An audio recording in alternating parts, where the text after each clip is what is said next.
ने उस रात मेरा फोन क्यों नहीं उठाया और जानबूझकर स्विच ऑफ क्यों कर दिया था? चिंटू की जान पर बनाई थी। और ये कौन है? किसे अपने साथ लेकर आए हो तुम? जवाब दो।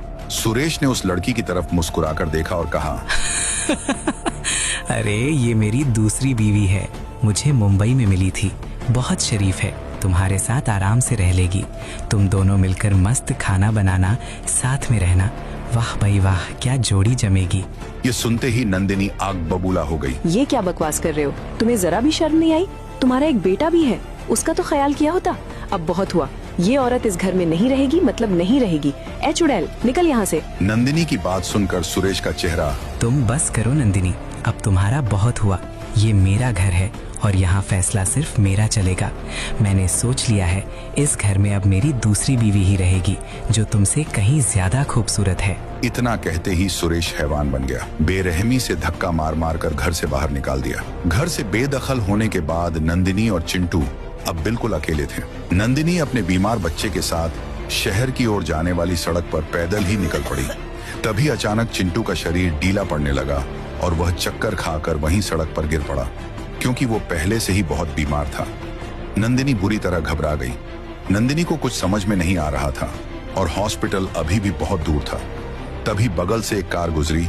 नंदिनी ने हाथ जोड़कर उसे रोकने की कोशिश की, पर कार वाला उन्हें बेसहारा देखकर भी बिना रुके वहां से निकल गया। वक्त बीतता जा रहा था और सूरज ढलने लगा था। चिंटू तड़प रहा था और उसकी सांसें उखड़ रही थीं। तभी वहां से एक पीले रंग की जीप गुजरी।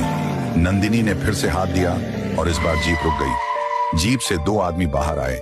नंदिनी रोते हुए गिड़गिड़ाई, प्लीज मेरी मदद कर दीजिए, मेरा बेटा 2 घंटे से बेहोश है, इसकी सांसें कम हो रही हैं।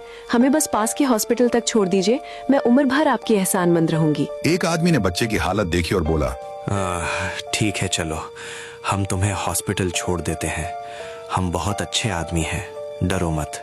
नंदिनी को लगा जैसे फरिश्ते मिल गए हों। वह उन पर भरोसा करके जीप में बैठ गई, पर उसे क्या पता था कि उस जीप में बैठना उसकी जिंदगी की सबसे बड़ी गलती साबित होगी। हॉस्पिटल जाने के लिए जीप ने उसी सुरंग के अंदर प्रवेश किया। टनल के बीचों बीच पहुंचते ही अचानक उन्होंने जीप रोक दी। ड्राइवर ने मुड़कर नंदिनी को गंदी नजरों से देखा और बोला, ओहो, क्या चिकनी माल है, अब तो असली मजा आएगा। इसके बाद उस काली टनल के भीतर से रूह कंपा देने वाली चीखें गूंजने लगी। छोड़ दो मुझे, रहम करो। उन्होंने नंदिनी के साथ गलत काम किया और फिर अधमरी हालत में नंदिनी और चिंटू को टनल के बाहर सड़क पर फेंक कर वहां से फरार हो गए। मासूम चिंटू रोते और चीखते हुए अपनी मां की तरफ रेंग कर बढ़ रहा था। तभी अचानक एक तेज रफ्तार ट्रक आया और चिंटू के ऊपर से गुजर गया।